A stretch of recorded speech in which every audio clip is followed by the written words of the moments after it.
Hola, ¿qué tal chicos? Bienvenidos a clase de reforzamiento de matemática y el día de hoy vamos a ver como título los números racionales. ¿Y qué son los números racionales? Son todos aquellos números que no los podemos expresar con los números naturales, de tal manera que son cantidades que sean intermedias. ¿Qué quiere decir esto? Como porciones o cantidades que se le conoce como decimales o intermedios entre cada uno, de un número a otro.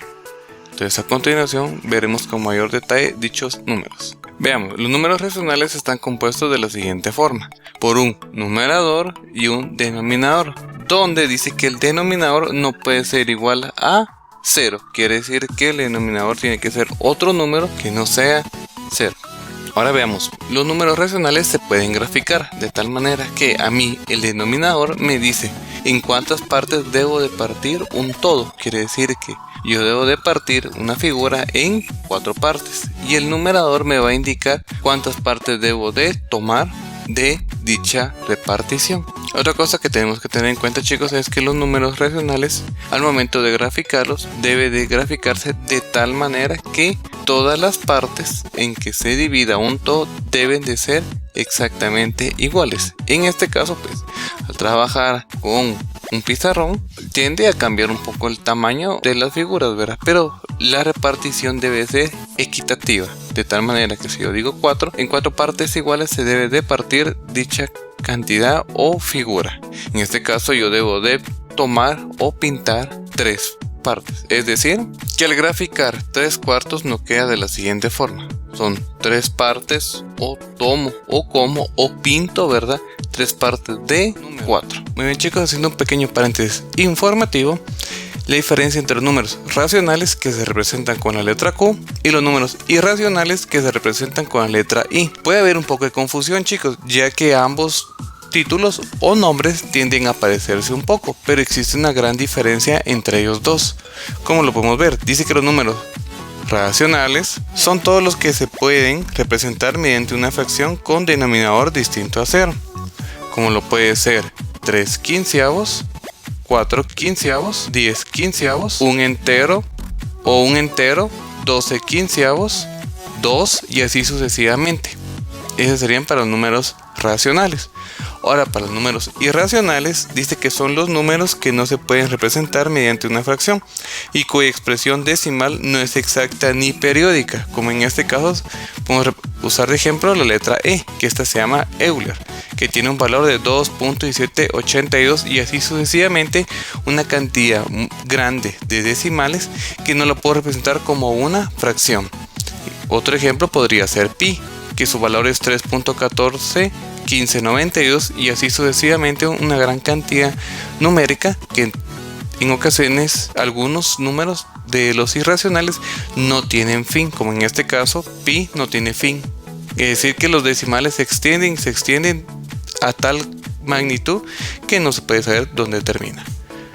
En otros ejemplos está como raíz de 17, raíz de 11 y raíz de 13. Son cantidades que no las puedo representar por medio de una fracción. Entonces esos son los números irracionales, y los números racionales son cantidades que puedo representarlas yo como números enteros o como una fracción. Entonces, chicos, continuamos con la clase. Entre las figuras geométricas para poder graficar un número racional, las más utilizadas son cuadrado, rectángulo y círculo, o para graficar una fracción, de tal manera que estas 3 figuras geométricas son las que más se adaptan para poder hacer una repartición equitativa. Es decir, que otra figura geométrica nos sería un poco difícil repartir equitativamente dichas cantidades o dichas partes. Ahora vemos, pues chicos, entre los números racionales a estas operaciones se les conoce comúnmente como fracciones. Ustedes ya las han de conocer. Pero entre las fracciones se dividen en 3 tipos diferentes, que son las fracciones propias, impropias y mixtas. ¿Qué quiere decir con esto? Las fracciones propias son las fracciones en las que el numerador es menor que el denominador. Quiere decir, en pocas palabras, que el número de arriba es más pequeño que el de abajo. Ahora, en las siguientes, las fracciones impropias son las fracciones en las que el numerador es mayor que el denominador. Es decir, que el número de arriba es más grande que el de abajo. Y las fracciones mixtas son las fracciones en las que están compuestas por un número entero y una parte fraccionaria o una fracción. Ahora veamos cómo se grafican cada una de estas fracciones. Recordemos, estas son las fracciones propias, porque el numerador es menor que el denominador. Entonces, al graficar una fracción propia, dice que debo partir la figura en 5 partes, 1, 2, 3, 4, 5, y debo de pintar o tomar 4. 1, 2, 3, 4. De tal manera que al graficar una fracción propia, nos queda de la siguiente forma. Ahora vamos a graficar una fracción impropia. Ahora veamos, al momento de graficar esta fracción impropia me dice que una figura la debo partir en 2 partes. Mi figura la partí en 2 partes y debo de pintar 3.